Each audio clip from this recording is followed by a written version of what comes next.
you're on social media running your mouth and shit, you're just a bitch. Real men ain't doing it. Real men don't care about that gossipy. Get to work, man. That's it. What existed for me was, okay, man, how am I gonna make this work? And all I knew back then was hard work. The only way anything gets accomplished. That's all I heard back in those days. You gotta work hard. You gotta work hard. I'm not getting I can't get this paragraph. I can't remember what the in this paragraph to pass this test to get in the military. Read it again. Still not getting it. Read it again. But if you're not getting it, write it out. And that's how I started learning. And guess what happened? I got it. I got it. I can't swim. I'm negative buoyant. Go back again. I can't swim. Go back again. Go back again. Go back again. I got it. I realized if I keep going back and going back and going back until the just becomes, your mind was safe. Okay, we're gonna figure it out. It'll find a way. Because he is not going to stop.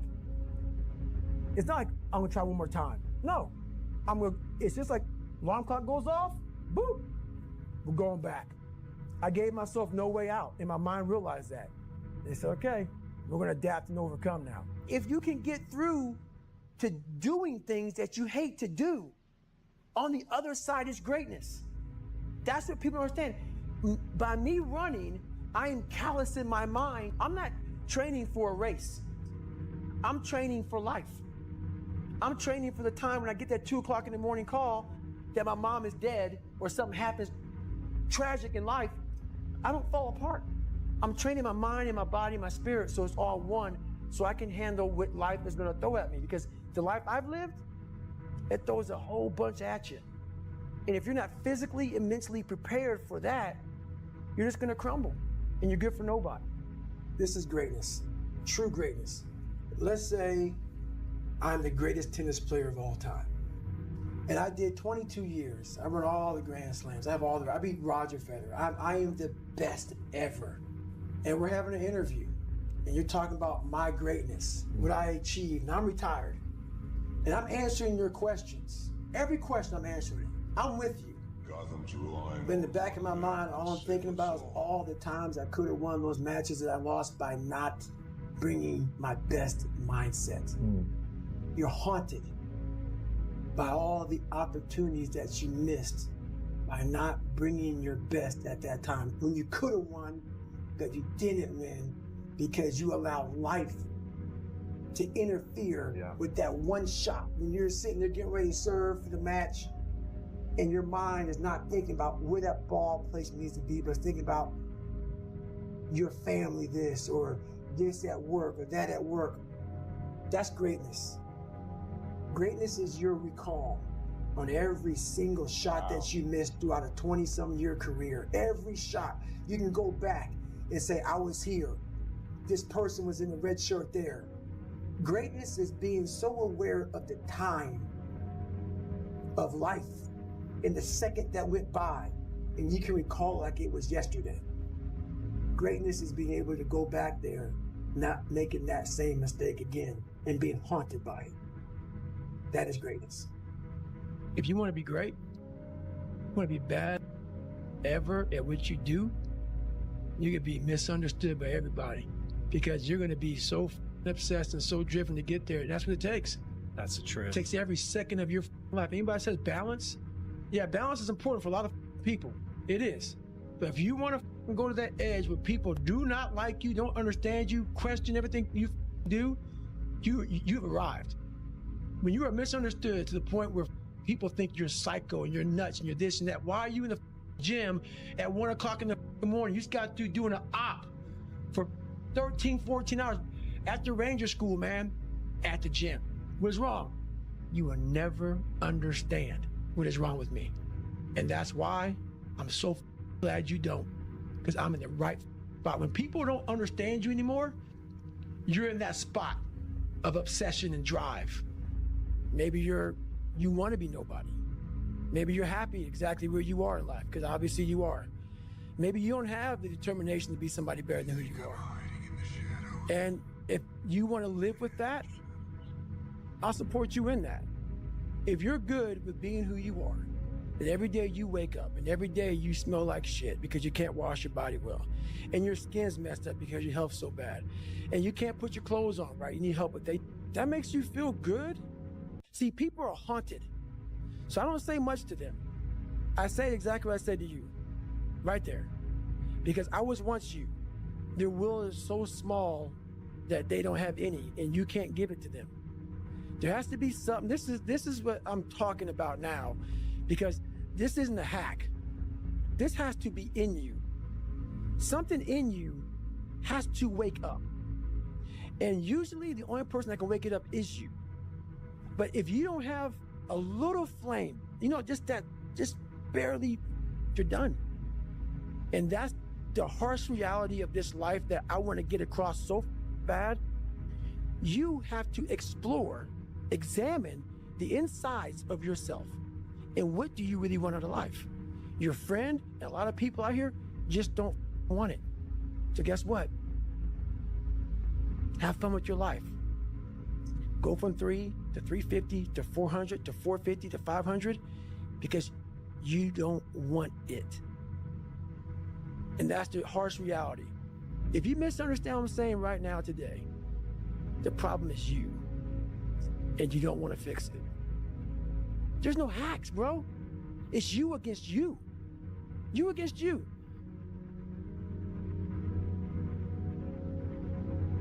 And if you're not constantly performing without purpose, you're not going to be ready when the time comes. It's this magical thing, purpose, that we're all looking for. But what's funny about it all is that we need these things to perform. There may be another purpose, like being a SEAL or going to college or whatever, but the main purpose in life is you. So if you wake up in the morning and you don't want to do something, you don't care enough about yourself. And that's what you need to really research is, man, why am I not doing this for myself? Because that is the number one purpose in life, is to better oneself. So that's the only purpose I need. So the reason I get up every day, even though there's no race or there's no school, or there's nothing in front of me, is because I have pride in myself. There's been this unrelenting voice in my head. We all have this voice. It's the right or wrong voice. And a lot of times that voice guides us into comfort. And my voice guided me to comfort a lot. But I have this other voice I heard my whole life saying, hey, mother, what are you doing? Nah, man, we got to go over here. We got to go over here to that rock pile over in the corner where nobody's at. That's where victory's at. We're over there in that corner. So this voice was giving me all these answers. I wasn't a real smart kid growing up, but I had this crazy voice in my head saying, over there is where the answers are. And I didn't want to listen to it because over there was pain. Over there was me looking in the mirror. Over there was me being accountable for all these things I went through my life. Even though people put them on me, it's now mine to own. And I didn't want to go over there by myself, but I had to. And this voice was guiding me there. It's God, whatever you want to call it. But that's what it was in me. This ain't you, bro. This ain't you. You weren't born like this. This ain't you. The real you, bro. This ain't you, man. But that real me back here every time is saying, that ain't you, bro. That ain't you. And I have to outwork that voice. I believe in a higher power. Don't know the name, don't know where it's coming from, don't know anything like that.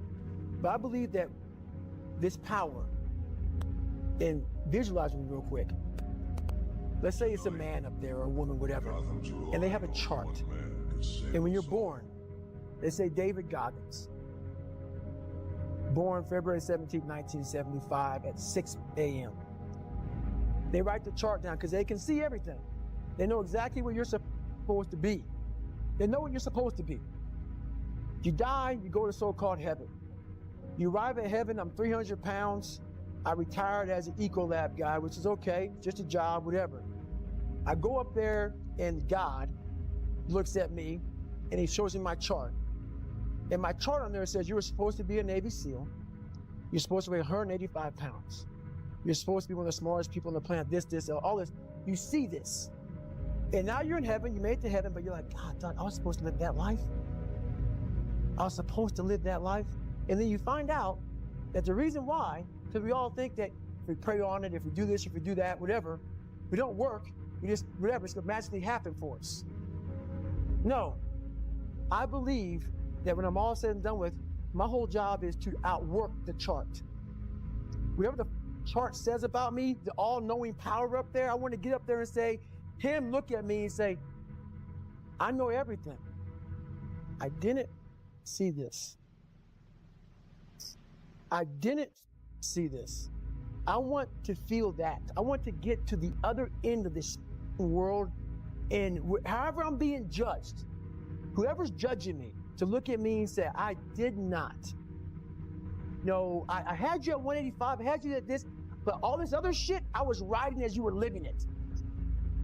I want to find more. All I can. And in that sack of shit, you have to dive in that to find more. Because if you're not willing to go in there and face yourself, you're not gonna find anything. You're gonna live right here on surface, man, right here on surface.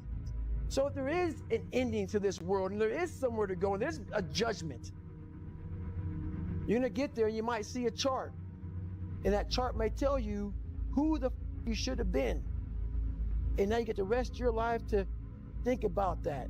Man, I could have lived a much better life if I just would have just suffered a little bit more. If I just would have went in that shit and realized I had so much more. But fear and the 40% and living here versus living here, being afraid, stopped me. So that's, I'm a big guy in visualizing. I'm a big guy in making a world, it may not exist.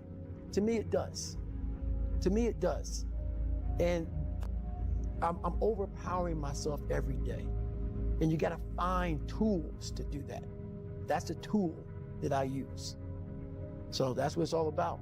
There's been this unrelenting voice in my head. We all have this voice. It's the right or wrong voice. And a lot of times that voice guides us into comfort. And my voice guided me into comfort a lot. But I have this other voice I heard my whole life saying, hey, motherfucker, what are you doing? Nah, man, we gotta go over here. We gotta go over here to that rock pile over in the corner where nobody's at. That's where victory's at. We're over in that corner. So this voice was giving me all these answers. Now, I wasn't a real smart kid growing up, but I had this crazy voice in my head saying, over there is where the fucking answers are. And I didn't want to listen to it because over there was pain. Over there was me looking in the mirror. Over there was me being accountable for all these things I went through my life. Even though people put them on me, it's now mine to own. And I didn't want to go over there by myself, but I had to. And this voice was guiding me there. It's God, whatever you want to call it. But that's what it was in me. Do you think that's just what when you separate yourself from your ego and what your insecurities and all you, like, if you were giving yourself advice, you would say that's what the thing is to do. So do you think that's what it was, like your subconscious, or you stripped away from all the bullshit when you couldn't lie to yourself because it's a voice in your head? It's exactly it. It's exactly it. Because it knew. It knew. I was a character. I was trying to find myself through a character. I was making different hairstyles and sagging my pants, and I was off. I was off, man. I was a clown. Self-discipline is everything. And if you don't have it, I don't look at you right, because I know you're capable of more. It's not discipline so much for me. It's all on you. It's all on you. The self part is what's big. We need someone to hold people accountable. That, man, that we count on people too much to get us through. And we look to our right, we look to our left, we're looking for help. And if you can build that self, you can build that total accountability in oneself. And it's not about being selfish. I'm trying to create a better me. So hopefully people who are hearing this are taking it the right way, can say, I can run a mile. It ain't about running 205 miles, doing 4, being a silly. It ain't about all that shit. It doesn't matter. I want you to see how far you can go. And that's all it's about, yourself. And that's where it all comes from. Well, listen, I guarantee you've already done that. What you experienced from watching that television show and what got you out the door, what got you to sort of take the first steps to change your life, what you experienced by watching Rocky, what you experienced, those moments of inspiration, those are critical for people. They need to know that someone's done something that's greater than what they can imagine themselves doing, and they want to take a step towards trying to be better. Right. That inspiration is gigantic, and sometimes it comes across as corny. You know, people read too much of it online. It becomes, it drowns out. You lose the meaning, gets lost. I mean, there's a lot of posers. There's a lot of people out there they're pretending that they're trying to offer up inspiration or a true, honest account of their experiences, but really what they're trying to do is say something that's going to get likes. Right. You know, they're trying to say things that they think people are going to go, yeah, double high five. Right. You know, there's a thing that people are doing where they're just trying to just get social cred. That's it. That's what social media is, man. I'm going to paint you the picture of my fake life. Right. I paint you a picture of my real life. The unrelenting voice that we all have. What happens to that voice? I'm going to answer your question. We all have a voice in our head. Some of us are very spiritual, some of us are not, but we all have this voice and you're doing, this is wrong, don't do that. The more you don't listen to that voice, the further that voice gets away from your head. Some people call it the Holy Spirit, some people call it God, some monks, whatever you call it. It's there. We all have it. Mm-hmm. It's the right or wrong voice. But the more we don't listen to it, the more that voice goes away. Mm-hmm. The only voice you hear is yourself. Mm-hmm. When the only voice you hear is yourself, you're wrong. There's a voice that guides you through life. And sometimes it's guiding you in a direction that you don't want to go. Mm-hmm. That's usually the right place to go. It's that uncomfortable place. So that voice is always talking to me, but we don't listen to it. I listen to it. And when I start getting anxious, nervous, like we all know when we've done too much because it's telling us, I'm getting tired, I'm wearing down. But we go. I start talking to my fiance, hey, I'm doing too much. You start now, like I did in Hell Week, like I do all the time, the 1 second decision. It's that decision when your mind starts to get so amped up, whenever you can't hear yourself think, you gotta slow down. Whenever you're living off a schedule, every day's a schedule, you have no time for yourself. When you start, and we all know it, I don't have time for this anymore, I don't have time for that anymore. That's when your mind and your body are saying, think about that. I'm neglecting my fiance, I'm neglecting my disciplines of life, I'm neglecting my reading, my learning, my workouts, my diet. When you start neglecting all of that, you neglect one of them, you can neglect all of them a long time. It's gonna haunt you. Mm. When you start seeing that, my God, I haven't eaten right in a long time, haven't been sleeping right in a long time, it can only be one of those things to take you off. So I'm very aware of my eating, my sleeping, my disciplines of life. And when I start to get too far away from them, it's a hard stop. Mm. Because what made me are the not just disciplines, the self-disciplines of life. Mm. And those are always in front of you. If you have any, they're always in front of you. Mm. So that's my hard stop. Yeah, I love that, man. That's great advice. And I guess a simple example is of like sleep. Like when you wake up in the morning, that's right. There's a part of you that's going, I'll just go back to sleep. Exactly. Right? When we used to wake up at 4 a.m. as monks, sometimes 3, it's like there's the part, and then that's what you're saying, and then all you hear is yourself saying, it's all right, just go sleep, it's okay. That's right. But then that voice has got quieted that says, no, you need to get up. That's right. You need to get up. And you've just pushed it away. Mm-hmm. You just pushed it away. And that's the discomfort that you need to that's right. embrace. Exactly. So those voices are very important. They can guide you. That's the thing about it. Like I said, the mind's the most powerful weapon in the world. Yeah. It can guide you to being very comfortable also. Yeah. So you gotta be careful. The mind will trick you. Yeah. And it's saying, just sleep in today, you deserve it. Yeah. Sometimes you don't deserve it. So there's that fine line of the mind getting the tactical advantage over you to where you're like, I've worked too hard. Yeah. You really haven't worked hard enough. So yeah. Absolutely, yeah. In when we were trained as monks in the Vedic philosophy, it talks about the difference between the mind and the intelligence. Mm-hmm. So the mind is compared to a child, and the intelligence is compared to a parent. And so when the child goes loose, when the mind goes loose, when it's not trained, controlled, disciplined, self-disciplined, etc., it can have tantrums. It can throw things out the pram, right? It right. demands more. Like a child always wants to sleep in. Right. Always. Right? Always, even if the child knows that it's better to wake up to go to school, right. The child doesn't want to. A child doesn't want to study for exams. Right. Because it's hard, it's painful. And the adult's role, which is the intelligence, which is often we forget that it exists, the intelligence is that voice coaching the mind. That's right. But what often happens is the intelligence just tries to shout at the mind like a bad parent. Exactly. The parent just shouts. That's 100%. No teaching, no education, no knowledge, just shouts. That is 100%. The way you explain that about the child's mind is 100% the truth. I just want to sleep in. Always throwing tantrums. Never getting what they want. I'm comfortable. Never don't get what they want. They throw a tantrum. What happens is we never grow. And I want you to think about when you went are 40, 50, 60. How uncomfortable you were, how bad you wanted to quit. Tantrum. That's a mindset. Belief when you have all these answers. Up. Come on, we want to see it. Good. 22. Sucks to do it. It's scores all right whenever something too deep into the new one. That's you put a soul fuck out of it. And I was asking you start to it's a joke. It's a when I was 300 pounds, tangible. So I'm trying to down 70s and 20. You got quick. You'll never in my life hear me tell you I'm missing something. And everybody is. They're missing this feeling. I found it a long time ago. Your mind is so powerful, and I didn't realize it. I went through 3 hell weeks, Ranger School, Delta Force selection, all this stuff. This incident I'm going to explain to you right now is where I realized we are only at 40% of what we are capable of. Here I am, right idea to do this race called Badwater 135. I Googled the 10 hardest races in the world. What came up?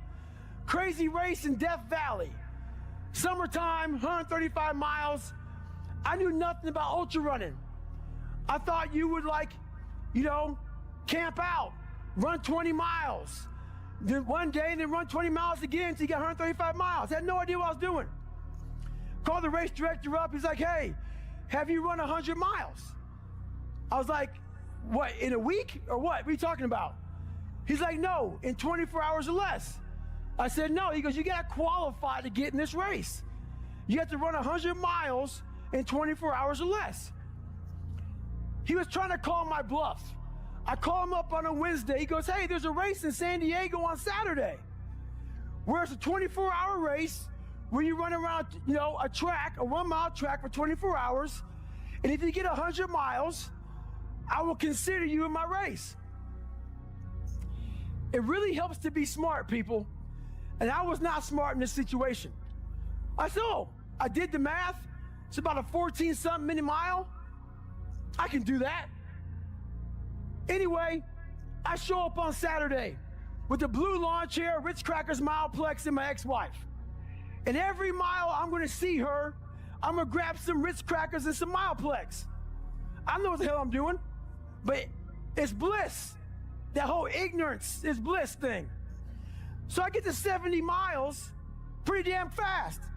I get to 70 miles in like 12, 13 hours. What do you think happens to your body when you haven't trained for that kind of mileage? A lot of bad things. But I thought I was in good shape. It was amazing. So I hadn't gone to the bathroom at all. I sit down, big mistake. I sit down in this blue lawn chair. I sit down looking at my ex-wife. I'm seeing like 3 or 4 of her. I'm like, this is not good. So I'm trying to play it off because I know where I'm about to go. So I'm sitting there, and when you haven't gone to the bathroom, you're dehydrated, your nutrition's all jacked up. You sit down, you gotta go to the bathroom now. So I look at my ex-wife and go, do you love me? She said, yes. Why? I go, because I'm gonna take a shit on myself right now. Because I can't stand up because my blood pressure's all messed up. So I'm sitting there literally pooping up my back and peeing blood down my leg. She's a nurse, so she's concerned. And I'm telling you right now, there's one thing you never want to hear as a black person. She said you're starting to turn white. So I'm sitting there and I'm all jacked up. And I'm like, okay, how in the world am I I got 30 miles to go. I should quit, but I didn't. What I started doing through this whole process was I started to study myself in the dark times. So instead of just quitting real fast, I said, no, I'm going to quit, but not right now. So I sat back for a second and I said, let me get some water, let me hydrate, let me clean myself up a little, let me get some nutrition. I wasn't dizzy. It's okay. My feet are all messed up. Let me see if I can walk. I'm gonna walk 1 mile and then I'll go home. That'll be a great accomplishment for me, 71 miles. So I took this massive thing and I started breaking it down into small chunks. And as I started breaking it down into small chunks, I started realizing maybe I'll walk 1 more mile. But at the pace I was walking, I wasn't gonna make the time. So this is when I realized the whole 40% rule. Those of you who were, red can't hurt me, you understand it. Basically, the 40% rule is when we have a governor on our brains, like a governor on a car. A car may say 130, but if you put a governor on a car, it can only go 101. We do the same thing to our brains. I was born with limited horizons, born on the other side of the tracks. I didn't think I could be anybody. So my governor was myself. So once you take that governor off, you have limitless horizons. I think one of the most important parts about the way you express yourself in your books is that you do talk about your weaknesses. Mm-hmm. And you do talk about your past and how you started off on this journey, and you talk about how there are those moments that you doubt. Oh yeah. But you still go. Oh yeah. Sometimes, I call it, you got called audible. The line of scrimmage, man, like some of the great quarterbacks, they'll be at the line of scrimmage and they'll look at the defense. The defense is off. Defense is shifting. Then you call an audible. In my mind, a lot of times, man, I'm like, it doesn't mean I quit. I don't quit. I may not make it the first time, but I'll come back. I gotta call an audible. I gotta get my head back in the game. I gotta figure this shit out. It doesn't mean you leave. It means you study it more. It means you study it more. And whenever I fail at something, people always say, man, how do you handle failure, man? I fail a lot, dude. I fail all the fucking time. They go, how do you handle it? What I'm trying to do, and this isn't being arrogant, man. It's being real. Not many people are trying to do. So there's not many people who can even open their fucking mouth and criticize me when I do fail. Because I'm trying to do shit, man, that many people aren't trying to do. But I don't look at failure as failure. I look at failure as your first, second, third, fourth, fifth attempt. I look at them as attempts. I don't look at anything as failure. Because when you're willing to try to do something, not trying is failure. That's not some after school special shit. But when you're able to go out there, there is no failure. It's attempts. Because when you're trying to do something that's bigger than you, whatever you are, whoever you are, if you're paralyzed, you're trying to walk one step and you didn't fail, motherfucker. That was your first attempt. If that's your biggest thing, that's how your mindset needs to go into everything. So I don't look at it as failure is a big word like that gets people down. We give so much power to words. I don't. I take the power right away. I didn't feel shit. In the end, God gives you exactly what you deserve. So if you're not happy with your life, you have to ask yourself, do you really deserve more? Have you really tried 100% of the time? Did you ignore that headache? Are you as competent as you could possibly be? Have you given 100% every time you've done anything? No. You deserve what you have. You deserve your mediocrity because you're an average person. You want a Lambo and these women and a boat and whatever else you want because you see it on Instagram, but wanting something and deserving something are very different things. If you truly deserved it, you'd be working for it in a way that ensures it would be given to you by the universe.